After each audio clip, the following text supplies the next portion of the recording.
د کرکټ په تاریخ کې داسې یو بدرنګ تصویر به تاسو له چرته مخې له نه وي راغلی، خو نن د بدرنګ تصویر د پاکستان کلاړي سره راغوجي. تاسو له په سکرین باندې ښکاري خوشدل شاه پاکستان کرکټ فین دی یا د هر ملک سره تعلق لري، هغه له غوسه شوی دی، په څه خبره باندې غوسه شوی دی، څه معلومات مې د تصویر حوالې سره راجمع کړي دي، تاسو سره شریکوم او تاسو به کمنټ ضرور کوئ چې آیا خوشدل شاه له غوسه کېدل پکارو که نه، آیا خوشدل شاه چې دا څه کړي دي دا صحیح کړي دي که غلطې کړي دي. مکمل تفصیل در سره کوم خو ډیر بدرنګ تصویر راغلی دی. داسې تصویر د یو کلاړي تر اوسه پورې نه دی راغلی کم چې د خوشدل شاه راغو. خوشدل شاه د پاکستان کرکټ ټیم سره نیوزیلینډ له تللی دی، چونکې په ون ډے یو میچ کې هم خوشدل شاه له موقع میلاو نه شوه.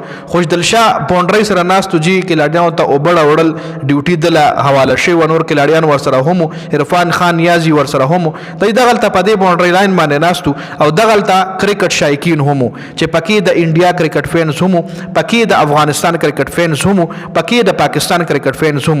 دلته زه نه په انډیا باندې الزام لګوم نه په افغانستان باندې لګوم چې د هر سیمې نه تعلق لرلو، خو پښتو ژبې وي جی، پښتو ژبې وي. خوشدل شاه له پیله پرچی نارې واخلي. خیر خوشدل شاه پسې خو پرچی نارې په پاکستان کې هم لګېدلې دي، خو خوشدل شاه داسې قسم رویه نه ده اپناو کړې کومې چې په دې نیوزیلینډ کې اپناو کړه جی.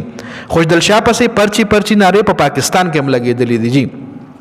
خو دغه ځکه پرچی نارې پیله بیا د پاکستان کلاړیانو پسې بدې ردي، بیا د پاکستان کلاړیانو نه پس ټول پاکستان پسې بدې ردي شروع شوي جی. زما د معلوماتو را جمع کولو مطابق چې کوم معلومات ما را جمع کړي دي، دغه ځکه یو داسې کس هم موجود چې هغه پیله خوشدل شاه پسې بد رد وي، بیا د پاکستان ټول ټیم پسې بد رد وي او بیا ټول پاکستان پسې بد رد وي.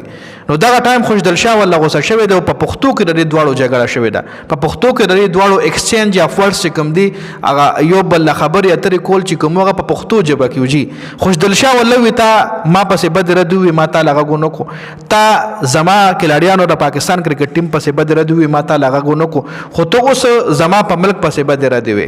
او دغه ټایم کې خوشدل شاه شدید غوسه شوی دی او هغه فین پسې د ورتلو کوشش یې کړی دی چې دغه ځکه سکیورټي هم هغه یې رانیولی دی.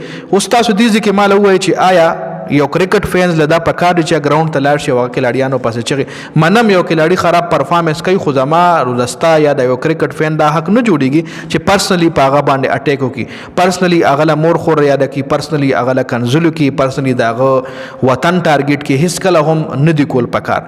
دا زموږ د ایتکس، دا زموږ د مطلب خلاف دی. یو پښتون داسې اټلیسټ نشي کولی. نو چې چام کړي دي ښه نه دي کړي. یو ډېر بدرنګ تصویر دنیا ته ښکاره شو د خوشدل شاه، یو ډېر بدرنګ تصویر ښکاره شو دنیا ته د پاکستان کرکټ ټیم کلاړي. نو داسې نو کول پکار. اوس دې حوالې سره تاسو سره لرئ ناکم خبرې چې ما تاسو سره وکړي دا بالکل اتنټیک جنون خبرې دي، د کې ټوله ریالټي ده، د کې څه دروغ ما نه دی ویلي. نو تاسو خپل کمنټ وکړئ چې آیا دې حوالې سره تاسو سره لرئ، کمنټ لازمي وکړئ.